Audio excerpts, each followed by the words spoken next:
You're listening to the Tip In Maple Leafs podcast with your hosts, Chad and Dale.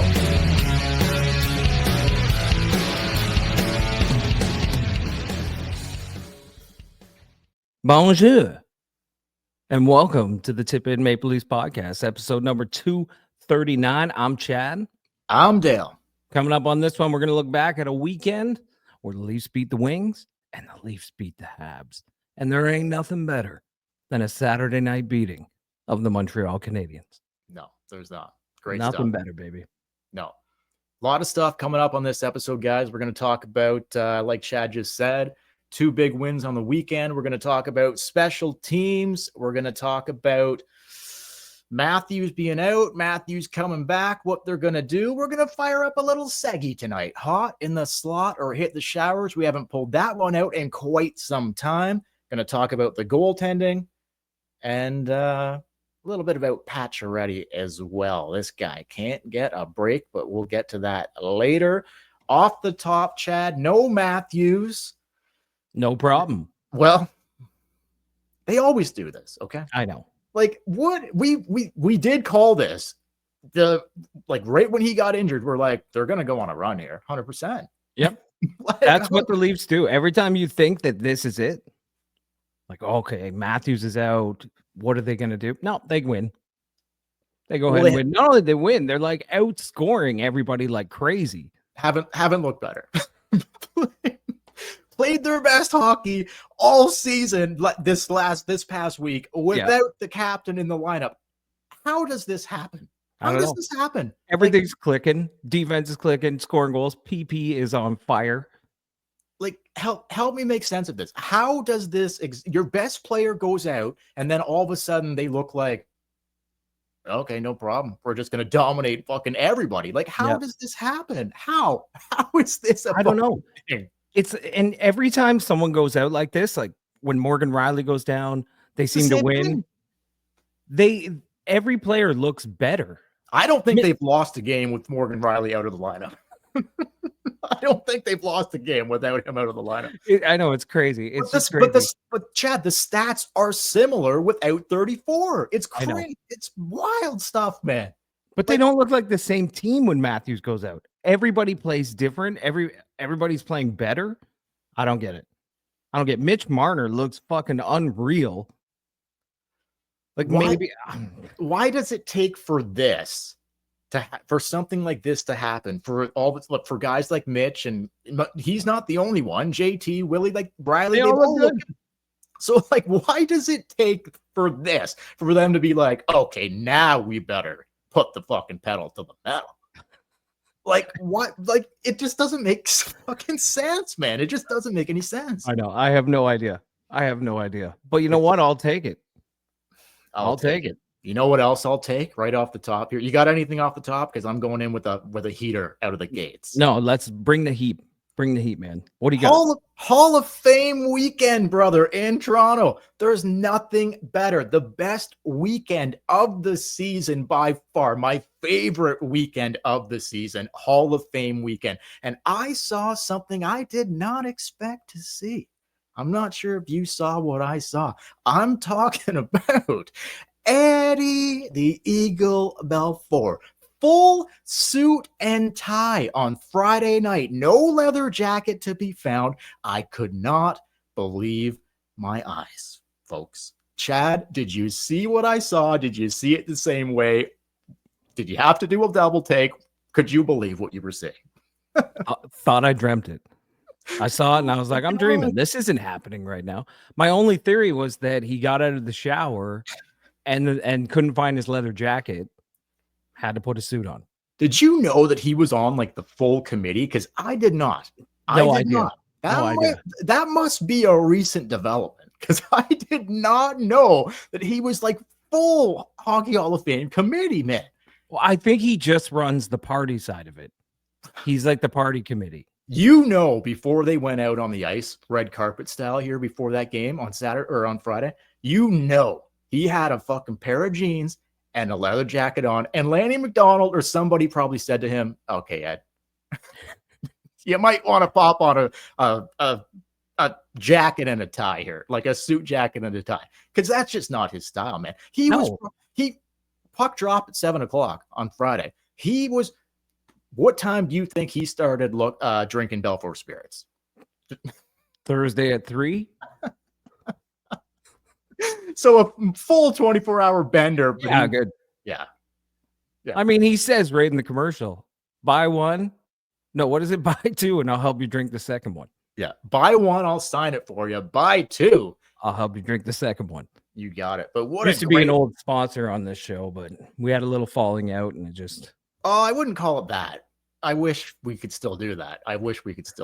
But unfortunately we can't. But our guy, Eddie Belfour, great to see him there on Friday night. Absolutely loved it.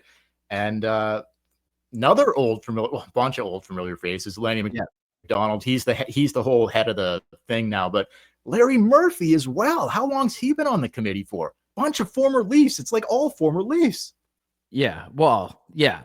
He's been on the committee a while, I think. Murphy, has he? I think for a few years. Should he be allowed to be on the committee? Murphy? Outside of Toronto, the guy had a phenomenal career. Okay, Pittsburgh, Detroit, like he did win some cups. In Toronto, they couldn't get him out of here fast enough. But yeah, Murph dog. Yeah, good water under the bridge, baby. Yeah, okay. Fair. And Lanny McDonald, he's running the whole Hall of Fame. Still has the mustache to this day, hey, Lanny McDonald. Like, why would you get rid of it? Yeah, why would you? Great. Imagine he shaved it. That'd be terrible. I couldn't even imagine what he would. No, yeah, that would be terrible. He's like, that's like, we're talking about like before we were alive, I think. He's like, that's a long time to be rocking a stash without even like thinking about shaving it off your face. I think he's been doing it for like longer than we've been alive. He's had that stash going. Maybe he's thought about it. Oh, no, I don't. You think he's just for 40 whatever years? 50 years, this guy's been walking around being like, this is staying on my face until the end of time. Oh, I don't even think it's a thought in his head. Yeah, true. Well, if I had a stash like that, I probably would never even, I wouldn't even contemplate shaving it. No, you wouldn't. I would tickle a lot of vaginas too. Oh, and he has. For rumors have it. Sources said. Your sources have told you this? Yeah, that mustache has tickled a lot of vaginas in the day, for sure. 100%. You said it first. I'm just saying, I didn't say him. I said if it was on my face. Oh, that's what I would do. Okay. Well, my sources. You're the one who's saying sources say he has. Yes, I can confirm that. Okay. Without a doubt. Okay, so here we go. Leafs hockey over the weekend and just all week long. Big week. 3 big wins. Let's just start here. Why the recent amount of success here? Is it that the Bruins aren't that good of a team? Is it Detroit's not that good of a team? We know the Habs aren't that good of a team. Keeping it simple, making it look easy all of a sudden, playing a much smarter game. Best week of the season by a mile for the Maple Leafs. What's the finger on the pulse here? What's the recipe? Some of the things I just said, all the things I just said, what do you think?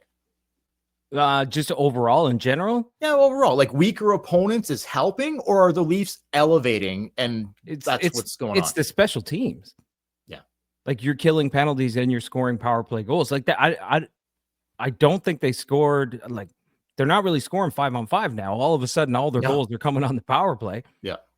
It makes a huge difference. Like the first game of the season against Montreal, I forget how many power plays they had. But if you convert on a couple of those, you get that win. And that's what happened last night. Like, big fucking difference when you can score some PP goals. Dude, if you get that PP growing, can't stop it. Dude, this 1 week alone took them out of the basement to like now they're middle pack because they were so bad. They were right in the tank, but now they're like middle of the pack. So I'll take that. It's a good start. Yeah. Still early November, whatever, but holy fuck. Do you want to lead the way? Okay, before we get to special teams, obviously a lot of talk about that, but I'll just go over the week quickly. Yep. 4-0 win over the Boston Bruins at home.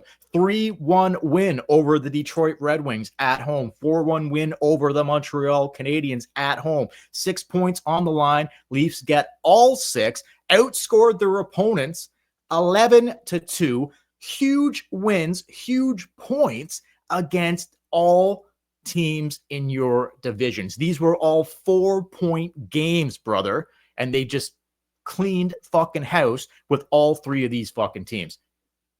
Impressive. Very impressive. And like we said off the top, you did it without 34. Which makes it even more impressive, I think. Like, it's crazy. But how good a week, like, is this as good? Like, I mean, I think I said, like, the best week of the season by a mile. Yeah. You finally beat the Bruins, like, and you pump them. And, like, the Bruins look like they're in trouble. I think the Bruins look like they're in trouble. I'm not going to lie. The Habs are what they are. Detroit is, like, I don't think Detroit's that good of a team either. So how much of this is, like, the Leafs are, like, I think I mentioned this, like, how much of this is the Leafs elevating their level of play, or how much of this is just, like, they're beating teams that aren't as good as them? And just what are your thoughts on that? I don't think it's that they're beating teams that aren't as good as them, because I think in the past, what we've seen from the Toronto Maple Leafs is that when they do play teams that aren't as good as them, they don't follow through. I think this is just a case where they came to play against the Bruins. They finally got that monkey off their back. They beat them. They kind of got revenge for last season. First time they beat them in 2 years in the regular season. They kept the momentum going into Detroit. And then again on last night against the Montreal Canadiens, I felt like they had a bit of a chip on their shoulder from fucking the flack they took over game 1. Yep. And they just fucking took it to the Habs last night. Oh yeah, big time. Big time. So I don't think not even close. I think Montreal, Detroit, or Boston, all of them could have beat Toronto this week. And the Leafs just took care of business.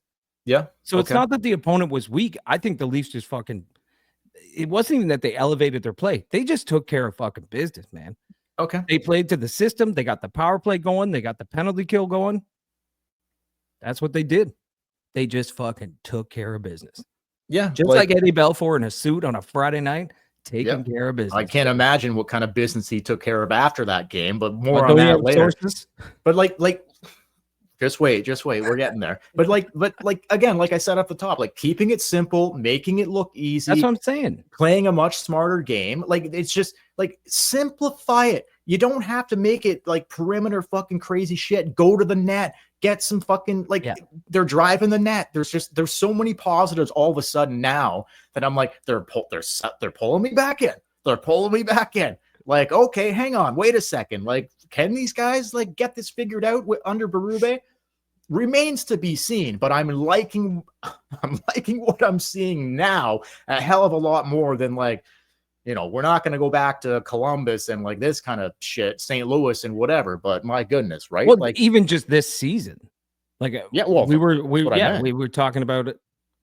They're just taking care of business, like I said. And also, you're getting solid goaltending. There's no soft goals going in. Wall was good. Stolarz has been unreal. Yep. Solid goaltending, solid defense, smart play up front. It's not fucking rocket science. It's really not. It's just, you said it, man. Simple play, but effective. Getting it done. Especially under a coach like Berube. This is it. Like, it's a simple recipe for success. It's not like it's not rocket science here, guys. Like, just play hard, play the right way. Don't be looking for a perimeter too cute, as Berube has previously called it, too cute. Go to the net, drive the net, and look at the results. Like, if I'm Berube, I'm like, look at the results when you play like this compared to, you pull up the tape from early in the season against Columbus or St. Louis and like, look at the results when you play like this. It's fucking like, these guys should be able to be like, by now, they should be able to be like, okay, like this is what you have to do to fucking win in this league on a consistent basis. We're not going to go to the playoffs here yet. It's only early November, so we got a long ways to go. But the red hot power play, Chad, special teams this week alone, just I'm blown away by it because of how they started. And without Auston Matthews, the best player on the team, 3 for 7 versus Boston, 2 for 2 versus Detroit on the power play, 2 for 4 versus Montreal on the power play, 7 for 13 on the week for the power play. And look at the way the power play is scoring now. Look at how many of these power play goals are just like right in front of the net, punching it in. How does the best player go out of the lineup and then all of a sudden they're going streaking on the power play? Well, I said it last podcast. To me, it looked like they were just free. They weren't looking for 34. They're just following whatever the game plan is for the power play, getting it to the net, trying to shovel it in. And that was basically it. When Matthews is out there, it kind of feels like when Marner's quarterbacking the power play, he's looking for 34. And anybody around the perimeter is kind of looking for Matthews and where he is to take the shot. And then hopefully too cute. Not even too cute, just thinking too much. Who cares who scores the goal? Thinking too much. Just get it on the net and get it in. And that's what it's kind of looked like. And JT has come back to life in front of the net. He's not shoveling it into the goalie as much, which is nice. Nyes looks fucking awesome in front of the net. This guy's a fucking tank. He's a beast, loving it. And then, Marner and Nylander, since Matthews has gone out, have elevated their games, especially Marner. It's incredible how good Mitch Marner has looked this past week. It really is. Why can't he just play like this all the time? You call Matthews the best player on the team. He is. But while he's out, Mitch Marner's the best player on this team when Matthews goes out. And look at what he's doing. He's killing penalties. He's quarterbacking your power play. I know. He's pretty much the anchor on the first line. They're getting the bag of cash ready to go right now. They're getting the bag of cash ready to go for the extension. We're not going to talk contracts here, but I don't get it. And then 34 comes back, and it's like Mitch takes a back seat, and he's always looking for Matthews. Yeah, Mitch needs to not take a back seat anymore. Just be the guy. Remember Taves and Kane in Chicago? They equally were like, no, I'm better than you. They had a heated internal competition. They were buddies. They were teammates. Yes, of course. Yeah. But it wasn't just like, I'm going to get you your cookies no matter what. I'm going to get you your cookies no matter what. No, they were both they both internally thought, I'm better than you. Watch. And that's why they fucking won, because they both played with heart, and they both were just fucking killers out there. Can we see this out of these two guys, Auston and fucking Mitch, where they're just like, you can when one is out of the lineup. You can, when they're both in the lineup. Yes, we're best friends. We're both the best players on the team. But guess what? I think I'm better than you. And the other one says, no, I think I'm better than you. And just that does internal competition of Mitch. I'd love to see more of when Auston comes back, Mitch just be like, no, I'm the guy. I don't need to get you your fucking cookies. I'm going to get my own fucking cookies. And do they have to play together? No. When they come back, do they have to play together? Because could you not? It looks to me like Mitch can carry his own line. Oh, without a doubt. And at the money he's making, he should be able to carry his own line. The money he's about to be making anyway. Because you said but you said it at the beginning of the year when things weren't going good and they couldn't score and they weren't scoring on the power play. You're like, oh, well, he won't touch 34 and 16. He won't touch Marner Matthews. They're going to be together no matter what. Well, why not now? You've seen what it's like with Mitch on his own. I think Brewery's got to be rethinking it at this point. He has to.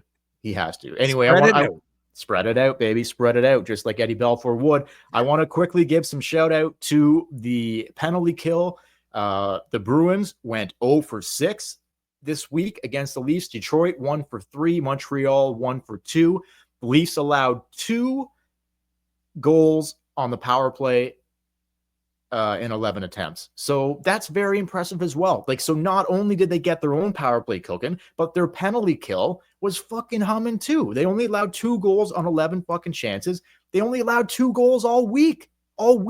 So, some love, some shout out, and some love to some flowers to the penalty kill as well. But when Matthews comes back, how do they continue to stay this hot? Let me throw that one at you. Quick one. When Matthews comes back, how do they continue to stay this hot on the PP? What do they do? Is it just right back to the same old? No, they keep doing what they're doing, man. Well, which is you got to insert 34 somewhere. Yeah, of course. You just have another guy who's one of the best goal scorers on the planet. What are you saying? Is he on the second unit when he comes back? Someone comes off. Who? I'm sure Auston Matthews could do it. I don't know. Nice. We don't like that. We don't like that. Don't like that because Nice looks good in front of the net. You could do something. 34 will be back on the power play, but don't change anything. Don't go back to slowing it down and looking for the one-timer and the cute as you call it, the cute play. Well, too cute. Berube says that all the time, or he was saying it early anyway. But anyway, I'm just saying, keep it the same, and then you have another lethal weapon near the net to punch it in. Okay. You can't take the fucking best goal scorer in the world and not play him when he comes. No, of course not. Of course, because you won a few games without him. Yeah, no, I totally agree. Okay, ready for the 2 on their penalty kill. Also got a shorty last night. Camp and Marner. Mitch Marner. More on that here in a second. Ready for the Seggy? Ready for the Seggy? Hot in the Slaughter, hit the showers? Ladies and gentlemen, for the first time this season, it's time for Hot in the Slot or Hit the Showers. He's so hot right now. All right, God damn it, let's hit the showers, God damn it. So if you're new to this podcast, which maybe some of you are, Hot in the Slot and Hit the Showers, me and Dale pick a couple players. One who's hot in the slot, can't be beat, on fire. And then someone who has to hit the showers. Now, we're not saying take a lap. We're just saying get in there. You need to rethink some things. Someone might be in the shower. Someone might not be in the shower. We don't know. Yeah, we talked about him right off the top. He's in there. Is he still there? Oh, he's there. This season? He might be there right now as we're recording this, working it out. So we'll see here. But just cool down a little bit. I'll let you take the honors. We might have the same guy. I've got, let me, okay, before you say, Chad, let me just go through. I think it's going to be one of these 4 guys for both of us. I'll just go through it quickly, and then you go ahead. Marner, 2 goals, 4 assists this week, 6 points. Tavares, 3 goals, no assists, 3 points, but he played very strong and looked really good. Nylander, 2 goals, 3 assists, 5 points. Riley, 1 goal, 5 assists, 6 points this week. It's got to be one of those 4. I think we're probably leaning in the same direction. You go ahead, brother. Can we pick all of them? If you want to. We've never done that before. But just because they finally got the... When you read the stats, that's pretty hot for all of them. Just because they finally got the power play cooking. If you want to do that, yeah, I'm on board with that for sure, man. We've never done that before. All right, I'm gonna throw them all in there then. Hot in the slot for all of them.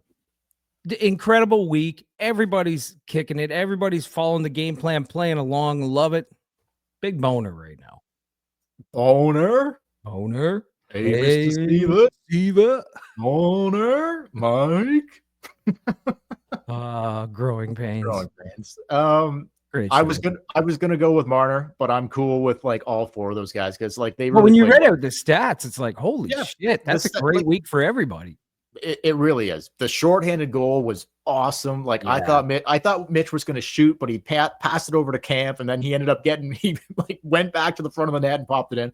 Awesome. I think he looked over and he saw Camp and he hesitated for a sec, like, oh shit, should I shoot or pass? Yeah, he should have shot. It's David Camp. Shoot. But he's Mitch Marner, so he threw the pass. But a great pass by Camp. Marner buries it. Great shorty, penalty kill, everything. Throw them all in there hot. But who needs to hit the showers when you're having such an incredible week? How can you be the guy that has to get in there with nothing but a coat on and have a shower? There's one guy for me with a bit of an asterisk beside it, just a little bit. But there's one guy for me. Do you want me to go first, or do you want to go first? No, you go ahead. We might have the same guy. For me, hitting the showers this week, it's Max Domi. Sorry, little Max. It's Max Domi. Bringing nothing all week long. I don't know what this guy is doing. $4 million, Max Domi. What are you doing, brother? Like, I will, just before you go, I will say this. Actually, no, you go ahead. I have one more thing on Max, but I had Max Domi. Okay. So I actually picked Max Domi because I thought you were going to pick Holmberg. No. Because you've been on Holmberg all season. Yeah, but Holmberg. But I'm really glad you picked Max Domi. No. Not because hit the showers is exactly what Max Domi needs right now. We're not saying you're the fucking worst player on the team. We're just like $4 million. He's got goose eggs across the fucking board, brother. Goose eggs, nothing. And I know he contributes another. Okay, here's what I'll say about. He stands up for his teammates. Okay, he's hard on the puck. But like, how many times this season has he had a chance to shoot? And he fucking throws a pass to nobody. Yeah. Like, I'm sorry, if I have goose eggs across the board, I'm taking a few shots. He has no fucking goals. If we're 16 games in, he's got no fucking goals. He doesn't even want to shoot the puck. You're making, I'm sorry, like you're making $4 million. I will say that, like, it's hit the showers for Domi, no doubt in my mind. But I will say this. In that Habs game on Saturday night, the Habs defenseman, Savard, was all over Domi all night long, giving him like stiff cross checks all over the guy. And the size difference is significant. Domi is a small little dude, but he plays a lot bigger than his size. Savard is a fucking monster and a veteran, whatever. They're both veterans. Domi decides he's had enough. He's like, okay, big boy, let's fucking go. And he drops his fucking gloves. And what does Savard do? What? Savard was giving it to him all fucking night long. And what does Savard do? He fucking pussies out in a fight against Max Domi. He probably outweighs him by 100 fucking pounds. I don't know. Like, do you not think that is such a bad look for fucking Savard, for the Habs defenseman, when Domi's like willing to take on a much bigger guy because he's just sick of fucking taking his bullshit all night long? And Domi's like, let's fucking go. He dropped his gloves. Savard, he waited for Savard to drop his gloves before he threw a punch. He didn't throw a punch because Savard pussied the fuck out. He didn't drop his gloves. I thought that was like actually classy by Domi. Very classy. Like I would like, I'm gonna wait for you. We're gonna do this man to man, fist to fist. Well, how many guys would have just started throwing? Exactly. He sat there and waited, and Savard just waited for the ref to come in and break it up. I did love it. I did love it. But that's what I love about Max Domi. Like, he may not. Savard, the biggest pussy in the fucking league. You can dish it out, bud, but you can't take it. You don't want to fight Domi? What do you like? And also, like, your team's getting your ass kicked. You're getting your ass kicked. You should fight Domi. You should bring a little life or leave a message to the Toronto Maple Leafs. But instead, and you're right, you're gonna fucking do that all night and then not back it up. It was terrible. But that's what, getting back to Domi, that's what I love about Domi. That's what I absolutely love. Even though he doesn't shoot when I want him to shoot, he doesn't put up the points that I want him to put up, I do love that he does that. He does have heart. That is something that this team has lacked for years. Of course. And I love having it there. He does have heart. It's undeniable. He plays with heart. I just would like to see a little more offense. Ultimately, for sure. But it's not fake heart. It's not it's not going out there and looking for a fight because that's what you're supposed to do. No. It's like actually heat of the moment. I'm fucking mad. Let's do this. And this team has lacked that for years. Max Domi gives you that. But please put up a few points. I think all Max 4 million a year. 4 million. I think all Max needs here is to get in the shower. There's somebody waiting there for you, Max, and it's a friend of your dad's. It's your dad's former teammate, Eddie Belfour. He's gonna be waiting with the cold one. He might try to sneak one in the pocket. Maybe not. Play a little game called. He might. Maybe, but maybe not, because he's a friend of his dad. So right. On this one, he might let it slide and actually just be like, listen, Max, enough of this shit. Let's get it fucking cooking. Okay, listen to me. Get some Belfour Spirits, India, and let's get this thing cooking here in the right direction. Just bottom line, he does bring elements that they overall, a lot of these guys lack, but for $4 million, you got to see more from Max Domi, right? That's it. Right? Offensively, yeah. And we should point out, we have done this segment multiple times. I think we've had this segment in the show for about 3 years. Oh, at least. Every time we pick a guy to hit the showers, they come back. They always bounce back and go on like a little run. So you watch. Max Domi's going to go on a little run here because if you want to place a bet for Tuesday night off of our podcast tonight, bet on an anytime goal for Domi against Ottawa on Tuesday, because we can almost guarantee that he's putting the puck in the net on Tuesday night against the Sens. Anyway, we'll move on here. I know we're running a little long. There's still a couple things I want to get to. The goalies, Stolars, bareback, bare hands, bareback, whatever you want to call it. He bareback. Some people are calling bare hands. I like to call that just bare. He barebacked it. Everybody's calling it bare hand. You're the only person calling it bareback. Not some people. Some people are calling it bare hand. 100% of people say he barehanded the puck. No one's like, he barebacked that thing. Okay, well, Stolar's barebacked it. against the Wings on Friday night. He's been incredible. What a fucking save. Wall looking a lot more comfortable. I'm going to throw it to you in a second. Man, like what a bright spot the goaltending has been overall this season. Stolarz, Wedding Crasher's quote on the back of his mask. I don't know if you saw this or Rule not. number 76. Vince Vaughn, rule number 76, no excuses, play like a champion. Stolarz incredible, bareback champion, and Wall's playing a lot better. Goaltending, Chad, go ahead. And we should point out that like our whole segment that we have done since day one on this show, whenever there's a tip in goal, just the tip. We had used the Wedding Crashers.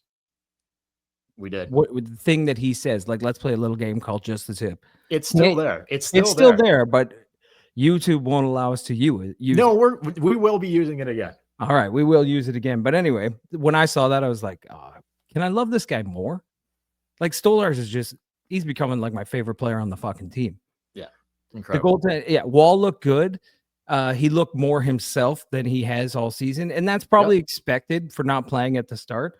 Yep. But the faith that I have in Stolarz is probably unhealthy. Dude, it's probably a little unhealthy. No, I think when you're going bareback, when you're raw dogging it, and you're barebacking it, I mean, dude, like on fucking national television, Hall of Fame night, Eddie Belfour was watching that. So that makes sense. Think about that. That makes sense. Think about that. If ever you're going to do it.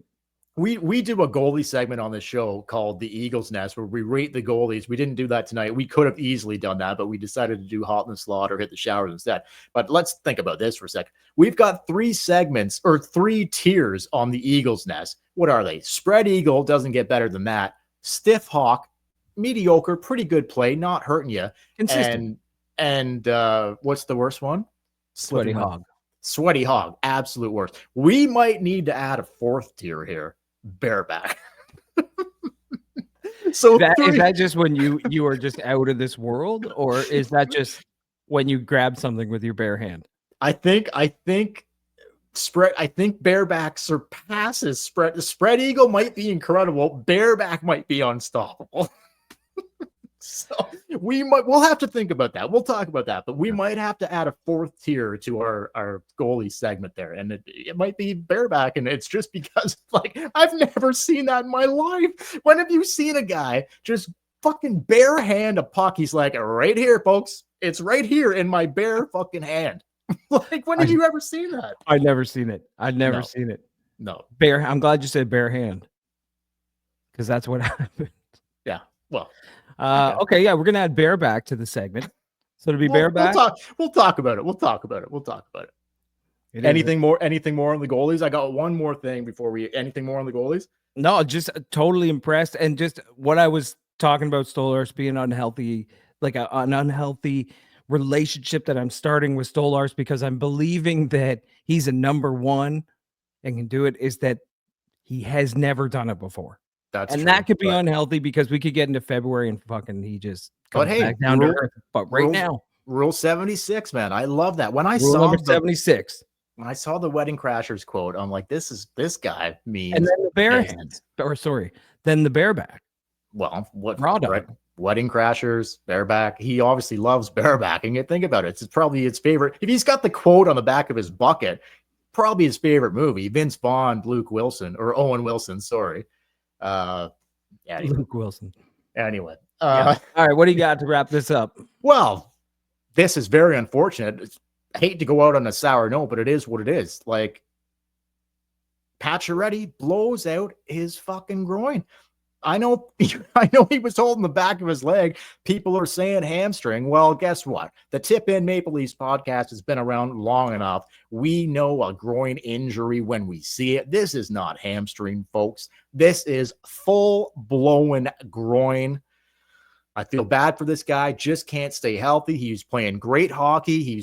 I was so impressed with Pacioretty. Blows out his groin, Chad. What are your thoughts on this? It looks like it's not going to be like, maybe, I don't know how many games this guy ends up playing. I was liking what he was bringing to the table. Maybe you can at least just be healthy for the playoffs is what I'm not saying he's going to be out until the playoffs, but A healthy Pacioretty in the playoffs, I believe, can help this team. But anyway, just your thoughts on all that. Well, I mean, how old is he? I don't know. 37, 30, 36, 37, maybe 38. Yeah. He's around there. I mean, you pull a groin at that age. Who knows? But they're saying that it's not serious. Well, we'll get more of an update on Monday. Yeah. Like the reports that I'm reading that it's not serious and it might just be like a day-to-day thing, which is good because he's having an incredible start to the year. Oh, he was looking fucking incredible, man. So, and you're right. They're saying it was a hamstring or some shit like that. No. We've seen this 100 times. Yeah, that's a groin. 100 times. We're not doctors. You don't need to be a doctor to fucking recognize that, folks. Okay. We're not doctors. No, you don't need to be a doctor to recognize that. That's a full-blown groin. We've seen it 100 times. We've seen it 100 times. Yeah, I had to go to the ER one night, and I walked. You know how you have to fucking wait in the little room? I just walked around telling everybody it's a groin. Yeah, and people probably thought it was your shoulder, but yeah, I walked in. There was an old man in there. Walked in. He had a giant bruise above his eye. He had fallen on the ice and the sidewalk. I said, "Don't you worry about it. It's just a groin injury. Yep. You just pulled a groin. You can head her home." Yeah, I'm not a doctor, but I know this shit. You don't need to be a doctor to. We've had so many groin injuries in our life. You don't need to be a doctor to die. I pull my groin 2-3 times a week. Oh fuck, 100%. At least minimum, bare minimum, bare minimum, bare back. Okay, anything else before we go? Is that it? Yeah, that's it. Okay. Anyway, listen, guys. So hang on, Chad. One more thing. One more thing quickly. Remembrance Day tomorrow, or we're going to be uploading this late Sunday night. So Remembrance Day. I'm wearing a poppy here, guys. Take a minute out of your day tomorrow to remember the vets. Like Chad and I are all about it. You see on Saturday night, they were introducing like how many 100-year-old vets were out there. That's crazy, man. I was like blown away by they're introducing all these veterans that were like 100 years old plus. I'm like, it gets further and further away, that war. Like we like to have a good time on this podcast and we joke around about a lot of things, but like take a minute out of your day tomorrow on Remembrance Day to remember the people, the veterans that came before you that allow you to do the things that you're doing right now. So just wanted to pop that in before we go, Chad. Yeah. I have a quick story about that before we go. Just a quick one. Both my grandpas fought in World War II. One of them, he was on land in trenches. He never talked about it. One day he opened up to me. We were having a few beers. He opened up to me and he talked about it. He got tears in his eyes. Just the memory and the horror that he had to go through that at 18 years old as a kid. Anyway, the fact that he did that so that me and Dale can sit here and joke about barebacks and talk about the Leafs and shit. Yeah. I'll never, ever forget it. And I'll never have anything but respect for it. Ditto, brother. Also, we did have some feedback, jumping way off topic here. We did have some feedback about opening a store for Christmas. So we're going to do that. People were interested. So for a few weeks before Christmas, we will have a link in the YouTube video where you can pick up merch. We're going to open the store in a couple weeks. You can pick up a hoodie or sweater with the Tip In Maple Leafs podcast. And if you want to follow us on social media, do so at the Tip In Maple Leafs podcast on Facebook, Instagram, and YouTube. While you're on YouTube, hit like and subscribe. You can follow us on Tip In Pod on Twitter or X. Tip In Podcast on TikTok. Email us tipinpodcast@gmail.com. And until next time, I'm Chad. I'm Dale. And we will. Hey, listen, folks, just before we go, coming off of a back-to-back on the weekend, right into another back-to-back this week, Tuesday night, the worst team in the history of the National Hockey League, the Ottawa Senators, roll into town. And Thursday night, the Leafs are in Washington to take on Ovechkin, the red-hot Ovechkin, and the Capitals. He's going to pass Gretzky this year for the all-time lead in goals. So 2 great games coming up Tuesday and Wednesday, and we'll be back after that back-to-back to break it all down. Thanks for watching, guys. Thanks for listening. We'll catch you later. Catch you later.